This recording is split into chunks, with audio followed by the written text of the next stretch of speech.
Frankenstein अपने प्रयोगों के लिए इन मूर्तों का इस्तेमाल कर रहा है। किले के अंदर डॉक्टर फ्रैंकेनस्टाइन उन मूर्तों के अंगों को जोड़कर एक महामूर्ति फ्रैंकेनस्टाइन का निर्माण कर रहा था और इसमें वो सफल भी हो गया था। तभी किले के बाहर क्रोधित लोगों की भीड़ देखकर वो घबरा जाता है। तभी एक किले का मालिक ड्रैकुला वहां प्रकट होता है। ड्रैकुला ने ही इस प्रयोग के लिए डॉक्टर को अपने किले में ये प्रयोगशाला बनाकर दी थी। डॉक्टर ड्रैकुला से उसे लोगों से बचाने की गुजारिश करता है, लेकिन ड्रैकुला उसे यह कहकर मना कर देता है कि ये प्रयोग सफल होने के बाद अब उसे उसकी कोई जरूरत नहीं है। ड्रैकुला अब इस महामुर्दे को अपने किसी काम के लिए इस्तेमाल करने वाला था। तभी लोग उस किले का दरवाजा तोड़ने में कामयाब हो जाते हैं। किले के अंदर डॉक्टर अपनी इजाद फ्रैंकेनस्टाइन को ड्रैकुला के किसी भी शैतानी काम के लिए देने से मना करता है और खुद के बचाव में ड्रैकुला पर एक तलवार तान देता है। लेकिन ड्रैकुला खुद उस तलवार के आर पार हो जाता है और कहता है कि वो तो पहले ही मरा हुआ है। डॉक्टर अपनी मदद के लिए अपने सहायक इगोर को आवाज लगाता है, लेकिन इगोर भी ड्रैकुला का ही वफादार निकलता है। आखिरकार ड्रैकुला डॉक्टर को मारकर उसका खून पी जाता है। ठीक तभी डॉक्टर का बनाया महामुर्दा फ्रैंकेनस्टाइन आजाद हो जाता है। अपने निर्माता को मरता देख वो ड्रैकुला पर हमला कर उसे फायरप्लेस में फेंक देता है और डॉक्टर की लाश को उठाकर किले से बाहर निकल जाता है। लोग उसे जाते हुए देख लेते हैं और उसे मारने के लिए उसका पीछा करने लगते हैं। किले में ड्रैकुला जलता हुआ फायरप्लेस से बाहर आता है, लेकिन कुछ क्षणों में उसके घाव भर जाते हैं। फिर वो अपने पिशाच रूप में बदलने लगता है। दूसरी तरफ फ्रैंकेनस्टाइन डॉक्टर की लाश को लेकर एक पवन चक्की के अंदर जाता है। लोग बाहर से उस पवन चक्की में आग लगा देते हैं। तभी लोगों की नजर उनकी तरफ आते 4 वैम्पायर्स पर पड़ती है। लोग अपनी जान बचाकर वहां से भागने लगते हैं। उधर पवन चक्की में फ्रैंकेनस्टाइन जलकर मर जाता है। जमीन पर आते ही वे वैम्पायर्स अपने मानवीय रूप में आ जाते हैं। वे ड्रैकुला और उसकी 3 बीवियां थी। ड्रैकुला की बीवियां महामुर्दे फ्रैंकेनस्टाइन के मरने का जोरों से शोक मनाने लगती है। इसके बाद ठीक 1 साल का समय दिखाया जाता है। पेरिस में जगह जगह इस मूवी के अहम किरदार वैन हेल्सिंग के वांटेड होने के पोस्टर लगे होते हैं। उनमें से एक पोस्टर वैन हेल्सिंग देख ही रहा होता है कि तभी एक औरत की चिल्लाने की आवाज सुनाई देती है। वैन हेल्सिंग तुरंत आवाज की दिशा में आगे बढ़ता है तो उसे वहां एक औरत की लाश दिखाई देती है। साथ ही उसे पीछे की बिल्डिंग पर एक विशालकाय दानव चढ़ते हुए दिखाई देता है। वैन हेल्सिंग उसका पीछा करते हुए उस बिल्डिंग में पहुंचता है। इस विशालकाय दानव का नाम डॉक्टर हाइड है। डॉक्टर हाइड पहले एक सामान्य इंसान ही थे, लेकिन एक दिन उन्होंने खुद पर एक प्रयोग किया और वे विशालकाय दानव में बदल गए। वैन हेल्सिंग को एक गुप्त संगठन द्वारा डॉक्टर हाइड को जिंदा कैद करने के लिए भेजा गया था, लेकिन वैन हेल्सिंग डॉक्टर जैसे लोगों को सीधे मारकर मुसीबत को जड़ से मिटाने के पक्ष में होता है। फिर भी वो डॉक्टर को सरेंडर करने के लिए कहता है। हालांकि डॉक्टर उसकी बात मानने के मूड में नहीं होता। वो वैन हेल्सिंग को एक जोरदार हेल्सिंग डॉक्टर का हाथ काट देता है। हाथ कटते ही अपने सामान्य रूप में आ जाता है। गुस्से में डॉक्टर वैन हेल्सिंग को बिल्डिंग की छत से नीचे फेंक देता है। वैन हेल्सिंग काफी फुर्ती से डॉक्टर के पेट में गोली मारकर वायर घुसाता है, लेकिन डॉक्टर उसे इसी वायर से खींचने की कोशिश करता है और इसी कोशिश में वो बिल्डिंग से नीचे गिर जाता है। बिल्डिंग से गिरते वक्त उसका शरीर मानवीय शरीर में बदल जाता है। इसलिए नीचे खड़े पुलिस वाले वैन हेल्सिंग को मासूमों को मारने वाला एक हथियारा समझते हैं। इसके बाद वैन हेल्सिंग वेटिकन सिटी में मौजूद चर्च में जाता है। दरअसल चर्च ही वो गुप्त संगठन चलाती है जो इन राक्षसों को पकड़ने का काम करती थी। पोप हेल्सिंग से नाराज था, क्योंकि भले ही वैन हेल्सिंग अपना काम बखूबी निभाता था, लेकिन उसके काम करने के तरीके की वजह से उसके किए हुए सारे कत्ल आम लोगों की नजर में आते थे।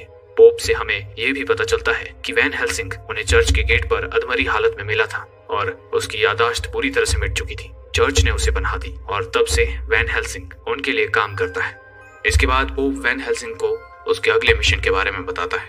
पूरब की ओर रोमानिया में ट्रांसिल्वेनिया नाम की एक जगह है जहाँ वैम्पायर ने दहशत का माहौल बनाकर रखा है। उस जगह सदियों से ड्रैकुला नाम के वैम्पायर की हुकूमत है। आज से 450 साल पहले वहाँ वैलेरियस द एल्डर नाम का राजा रहता था। उसने ईश्वर से वादा किया था कि जब तक वो और उसका परिवार ड्रैकुला के वजूद को नहीं मिटा देता तब तक चैन से नहीं बैठेगा। हालांकि वो उसे मारने में नाकाम रहा और आज भी उसके वंशजों की ड्रैकुला के साथ लड़ाई शुरू है, पर अब उनके परिवार के कुछ ही लोग बचे। कुछ दिनों पहले उस खानदान के वंशज राजा बोरिस लापता हो गए।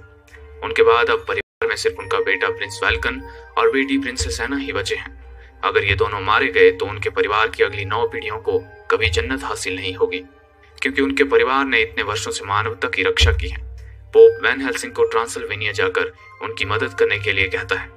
आगे पोप उसे बताता है कि वैलेरियस द एल्डर ने 400 साल पहले एक कागज इस चर्च में छोड़ा था। उसने ये कागज क्यों छोड़ा ये तो पोप नहीं जानता, लेकिन उसके मुताबिक ये कागज कोई महत्वपूर्ण सुराग है।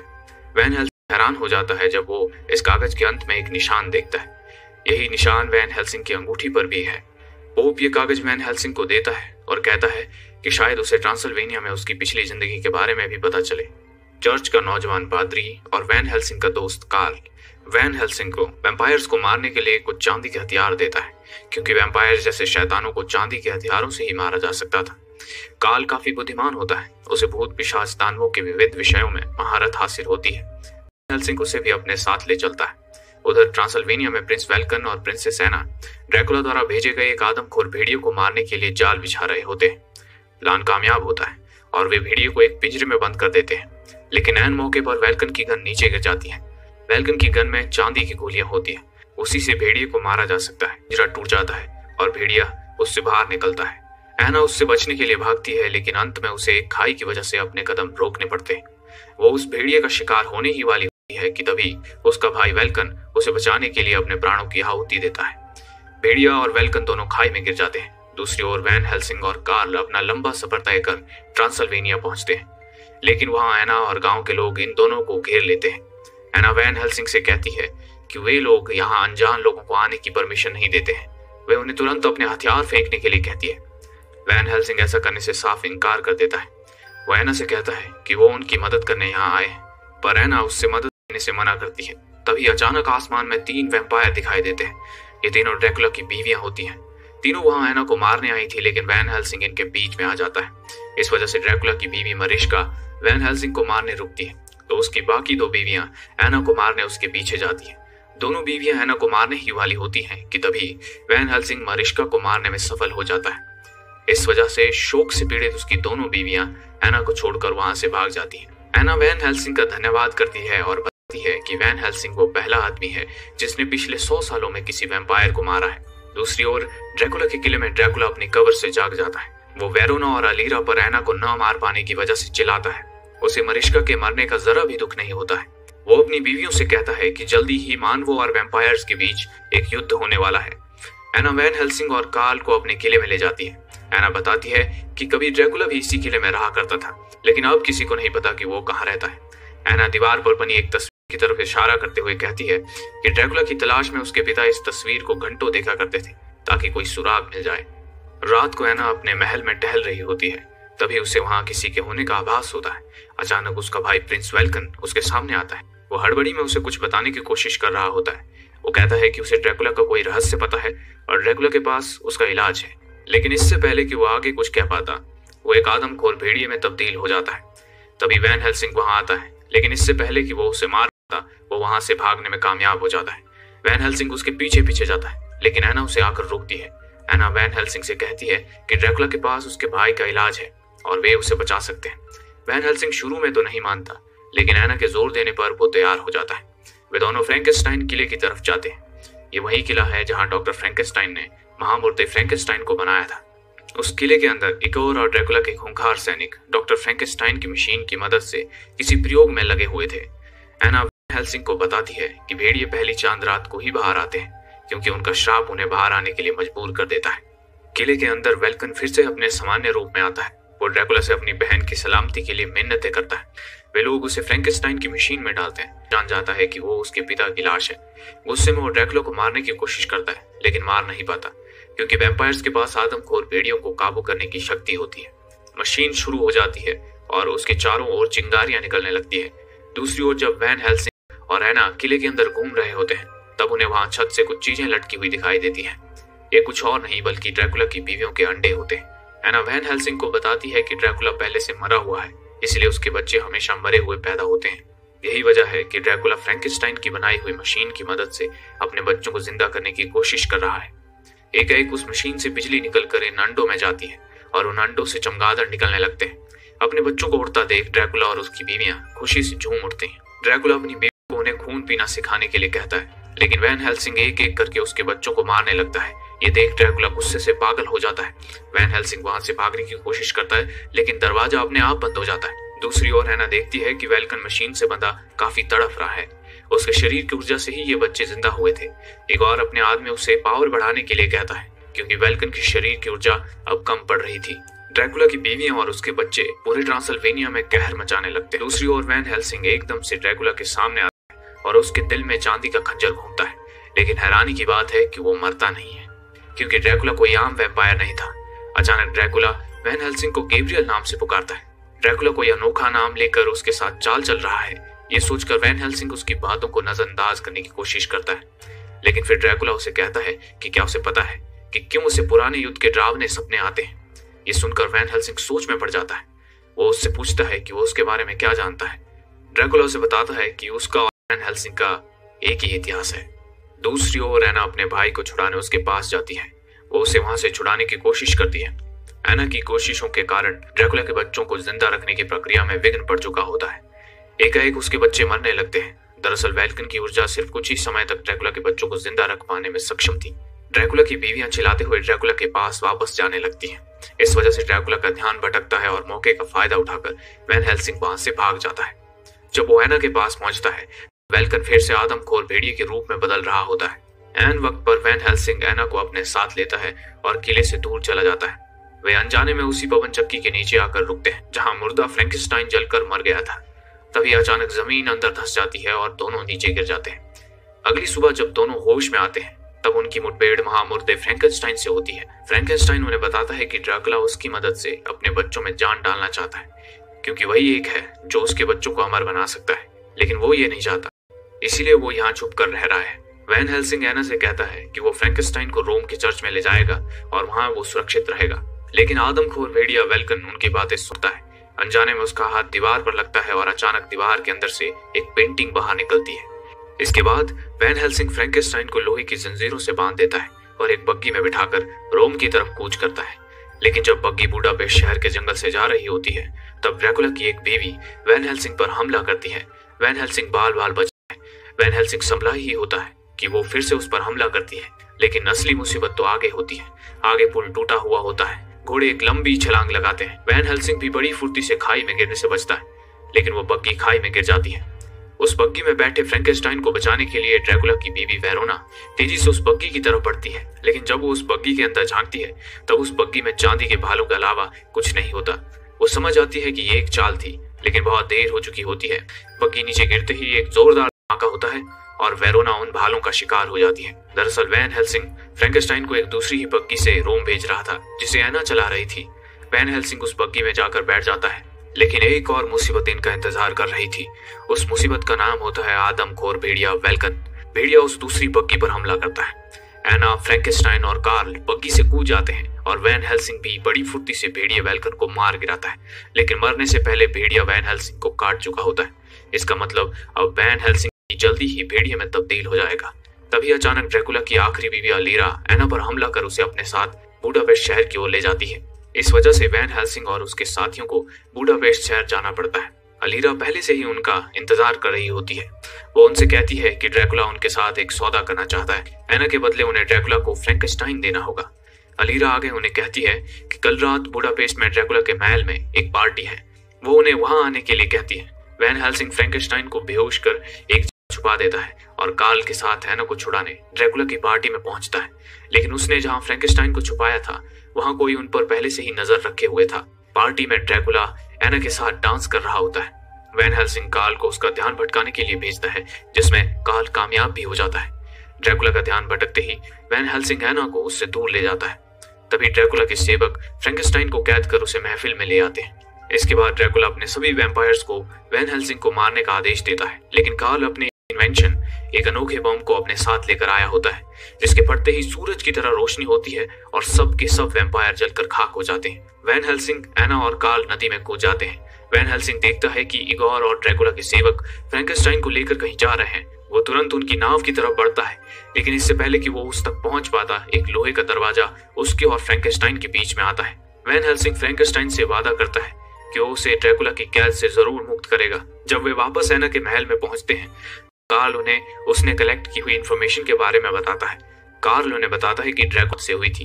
अपनी प्रेयसी को जिंदा करने के लिए ड्रैकुला ने शैतान से मदद मांगी।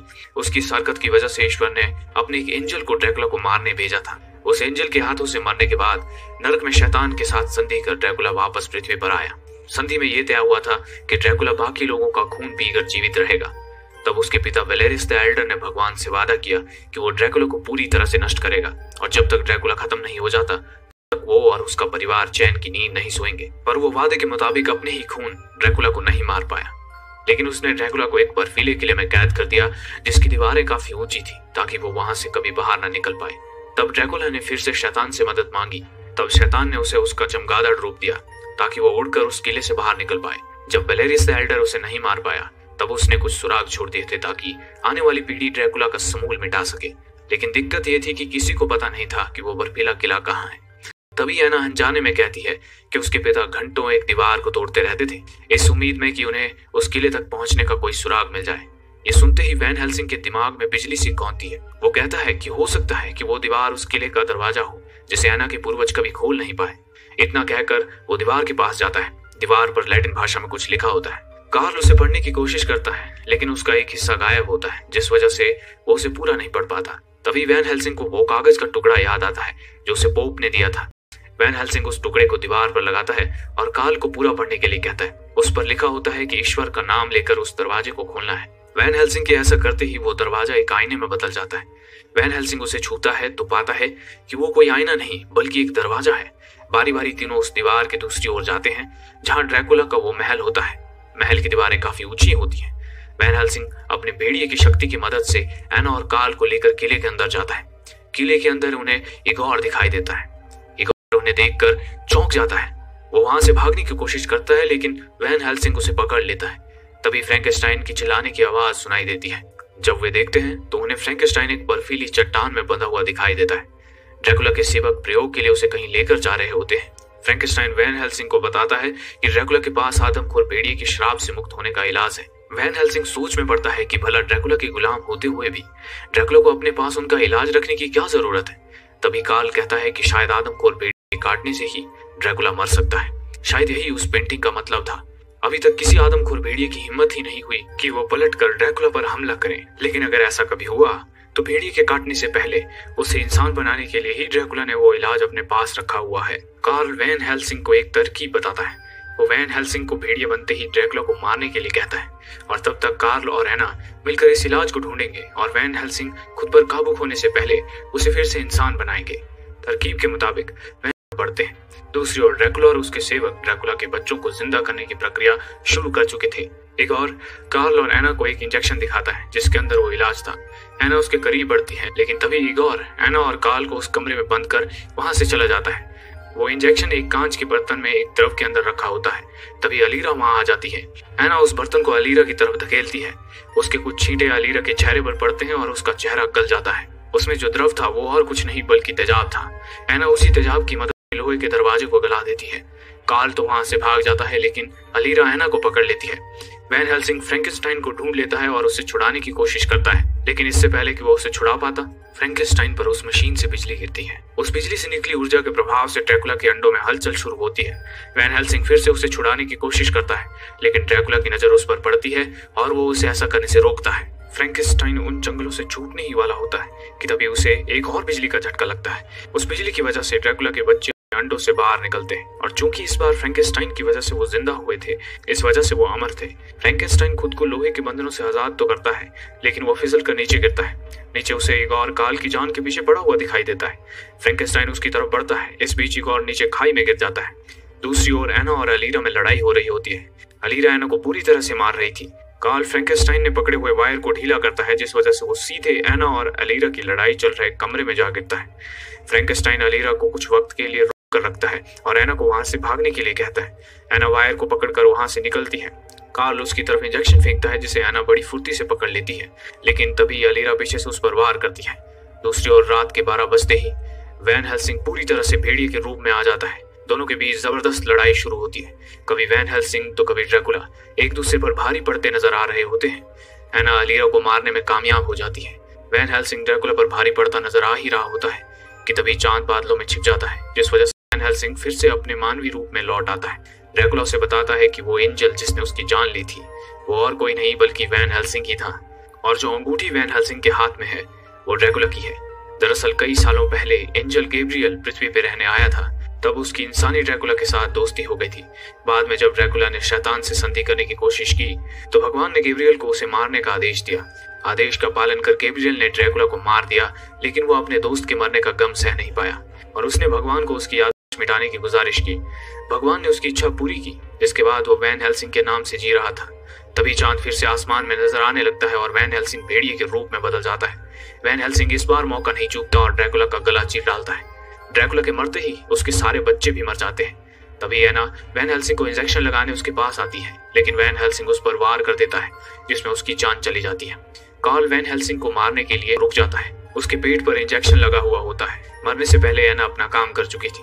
श्राप खत्म हो चुका था। वैन हेल्सिंग फिर से अपने असली रूप में वापस आ जाता है। वैन हेल्सिंग दर्द से तड़प उठता है जब उसे खुद की गलती समझ आती है। मूवी के अंत में दिखाया जाता है कि वैन हेल्सिंग एना का अंतिम संस्कार करता है। फ्रैंकेनस्टाइन को अकेले सबसे दूर जाते हुए दिखाया जाता है। इसके बाद वैन हेल्सिंग और कार्ल फिर से रोम की तरफ रवाना हो जाते हैं। दोस्तों, अगर आपको हमारी वीडियोस पसंद आ रही हैं तो आप हमें सपोर्ट करने के लिए सब्सक्राइब कर सकते हैं ताकि हम ऐसी ही और भी वीडियोस ला सकें।